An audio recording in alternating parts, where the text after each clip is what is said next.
under the curse.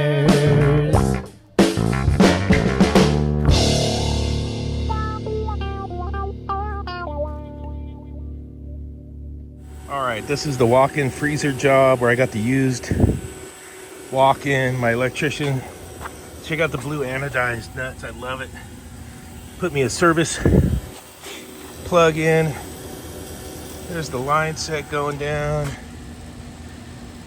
Eyebrow vent. Yeah, I've left the vacuum pump on overnight. It's the end of the day today. And we're gonna get this thing charged up and running, and then I'll show you it, and hopefully she does good. All right, we're gonna weigh in some gas.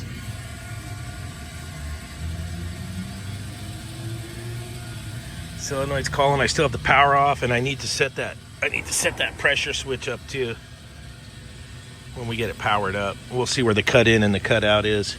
Right now we'll let her fill up. Back to the Testo 550s.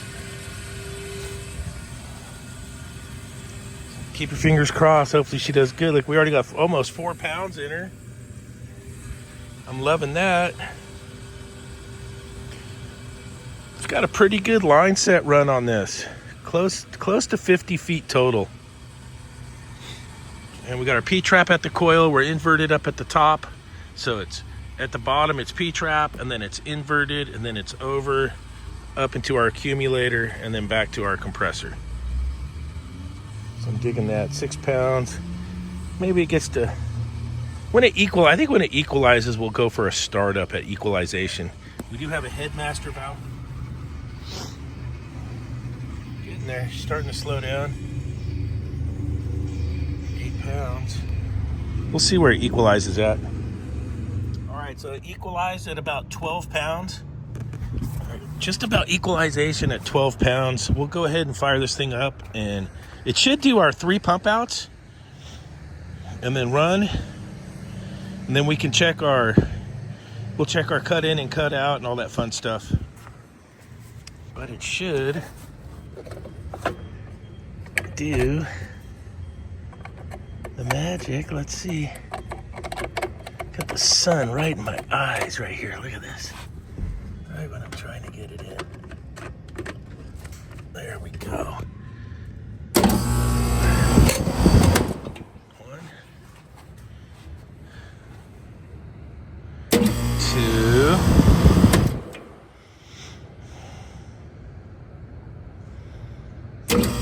There's number 3. This time it should rip. Now the suction pressure is going to come down low for 2 reasons. I got a pressure limiting TXV because it's a freezer, and the fans will be on delay until the coil gets cold enough. We'll watch this do its thing here. That's a 12 pounds equalization. Right now I have no evaporator fans running, so my suction's going to come down as it gets cold until my evaporator fans kick on. So far it's good. We got both condenser fan motors are working, compressors working.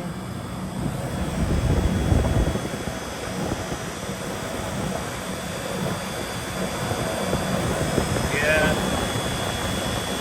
Lots are doing her thing here.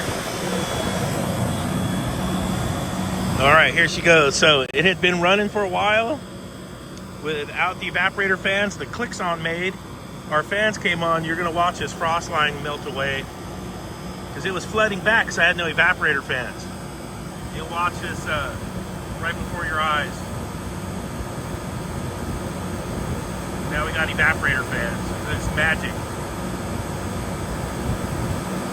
Now our evaporator fans are up and running.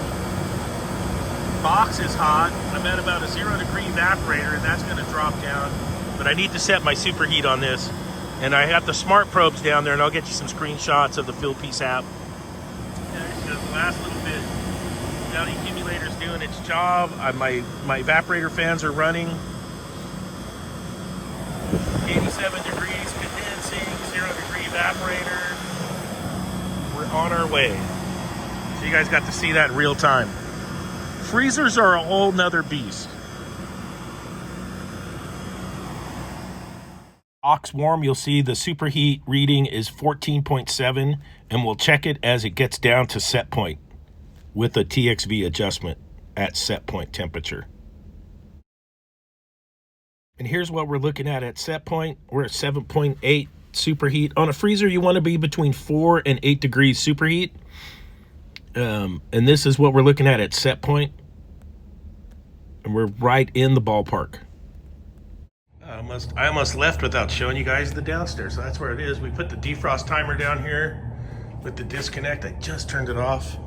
This switch is getting changed out to the switch with the readout. There's our light. And that's how it came out. Pretty clean and tidied up. Cove base is in. Shelving's going down. Door heater's on. Look at that. There she is. Thanks for watching NorCal Refrigeration and H.V.A.C. Remember to like and subscribe, and we'll see you on the next video.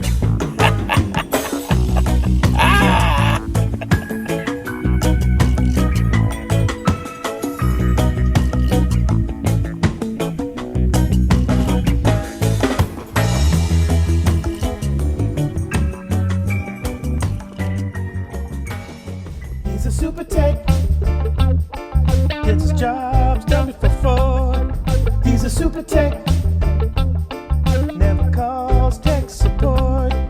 He's a super tech, gets his job